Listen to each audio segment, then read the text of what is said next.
let's read some ally of Iran, since IRNA and Fars News Agency are not available.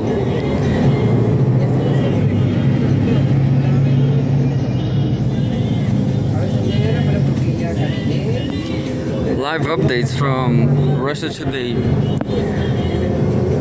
Not bad, not as bad as CGTN,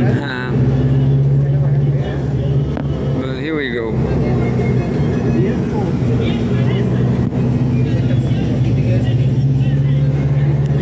Live updates. Israel claims killing of top Iranian official. Tehran reportedly strikes near Netanyahu's office. U.S. gas prices are now at their highest since October 2023, with diesel just shy of $5 a gallon. Published March 14, 2 days ago. Updated today, March 17. File photograph. Iranian Supreme National Security Council Secretary Ali Larijani talking to journalists. Maybe he died.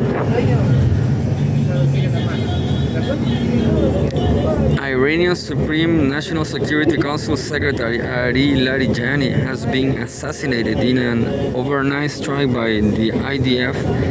Israeli Defense Minister Israel Katz has claimed Tehran has not confirmed the top official's death.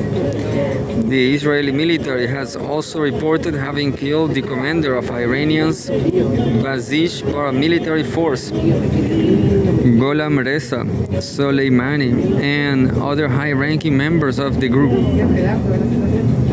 Missiles fired by Tehran struck, quote-unquote, just meters away from the office of Israeli Prime Minister Benjamin Netanyahu in West Jerusalem, according to the Iranian media. Meanwhile, global oil prices are trading above $100 per barrel, more than 40% higher than before the Iranian war began, stoking fears of a deeper energy crisis. Read more. Iran is not Iraq. The high price of misreading a regional power. U.S. Israel hands off Iran. That's interesting. I'm going to read maybe.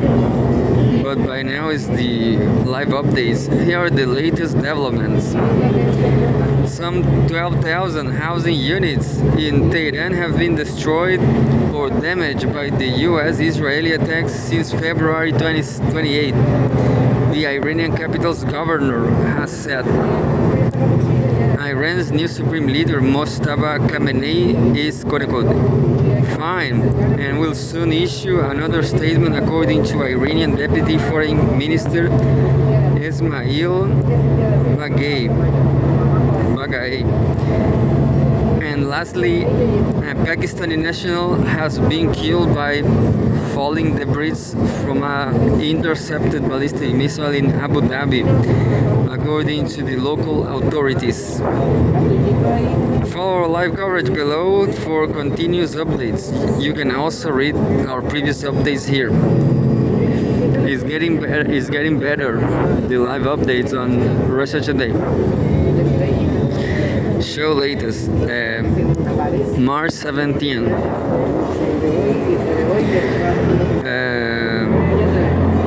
This is 15 and 25. We're here in Chile. We are 3 hours earlier.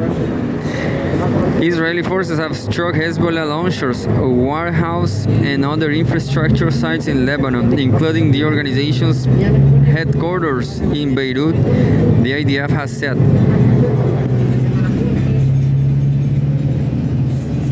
Maybe I'm not going to read the last hour. Quote, in addition, 3 launch sites were struck in the Bekaa area deep in Lebanon, from which terrorists of the terror organization launched rockets toward the state of Israel, end quote, it said. And something like half an hour earlier, Iranian forces have launched missile and drone strikes at the bases from which recent US strikes originated. The IRGC has said in a statement cited by the Fars news agency. I cannot access the Fars news agency from Chile. And this will be like 1 hour earlier, no, just like 20 minutes earlier, 25 minutes. Trump gambled that Iran will quickly submit after the initial US and Israeli strikes, but miscalculated. Market analysts and former hedge fund manager Alex Krainer told Russia Today, quote, last summer the king of avoided it. The king of avoided it with a bit of a fake war, end quote.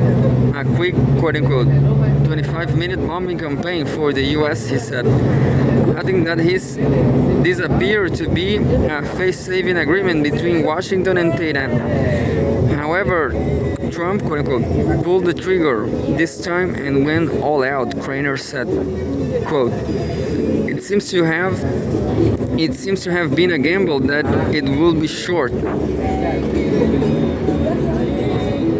that it will intimidate the Iranians to the negotiating table to accept American and Israeli terms, end quote, he said, quote unquote, but it obviously backfired, and now the Iranians have had enough and they want a complete overhaul of the security architecture in the region.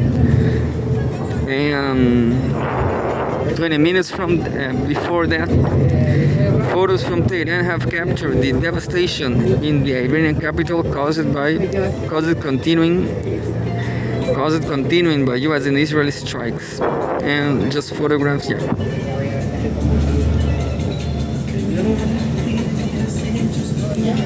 Regular Israeli destruction photos, unfortunately. Also, 1 hour ago, Joe Kahn, the Trump-appointed director of the National Counterterrorism Center, has announced his immediate resignation over his opposition to the Israeli attack on Tehran. Quote, I cannot in good conscience support the ongoing war in Iran. Iran poses no imminent threat to our nation, and it is clear that we started this war due to pressure from Israel and its powerful American lobby, he wrote in a post on X.